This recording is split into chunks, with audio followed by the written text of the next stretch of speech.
Let me ask you something. What are you willing to do for the people that you love?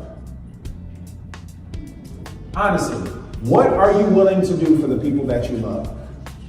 Because every single day that you wake up, you are faced with a unique opportunity to go out and make something of yourself.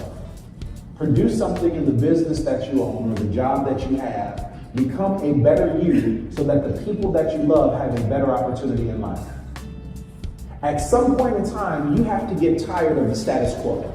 At some point in time, you have to get tired of saying, well, this is all they pay me. No, this isn't all they pay you. This is all that you earn. If you become more valuable to the marketplace, they will pay you more. You can go in any neighborhood and tell how much service they render by the size of the house. Right? You can tell how much service a person renders by the type of car that they drive. If you don't render much service, you don't have a big house or a nice house. If you render a lot of service, if you become that valuable to the marketplace, then you can get whatever it is that you want. If you become valuable to the marketplace, you can go in a restaurant and order your food from left to right instead of from right to left. What do I mean by that? Most people have to order from right to left. How much does it cost? Ooh, that's $7, I can eat that. As opposed to, let me see what looks delicious, it doesn't matter what it costs, I'm gonna eat that. I wanna be able to go in a restaurant and not look at the price and just order what I want. I want to be able to go into a department store and not look at the price and just pick out what I like. I want to be able to take my children to stores and say, go crazy. I want to be able to write a check so big that I can bounce the bank.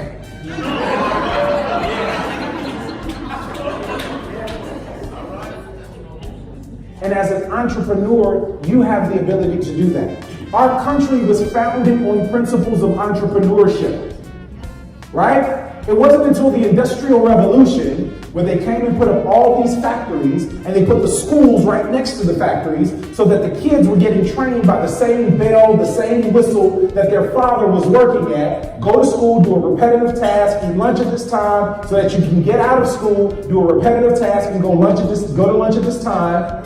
Right? It wasn't until the Industrial Revolution that we learned how to be slaves in corporate captivity.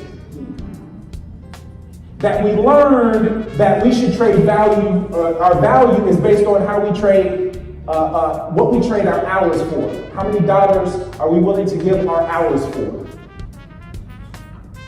And once you get out of that mindset and you understand that you can create whatever it is that you want in your life, then you're gonna be okay. Then life gets interesting. Then you play the beat your best game. What's the beat your best game? What is the most money you've ever made in a month? And how do you beat your best? What's the happiest time of your life? What's the most memorable experience that you've ever had outside of like having a child or getting married or something like that? Those hopefully once in a lifetime events of just getting married. You know, children, you can have a few of those if you're into that, right? But what has been the most memorable thing? What has been the happiest time of your life? How long ago was that? What has been the best vacation that you've ever been on? How long ago was that?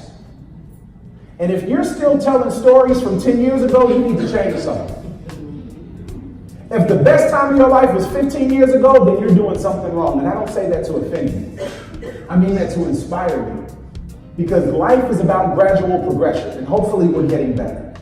And as we get better, we should be able to be more, do more, have more, experience more. What type of experiences are you creating for your family? When you figure that part of the game out, I'm telling you, life changes.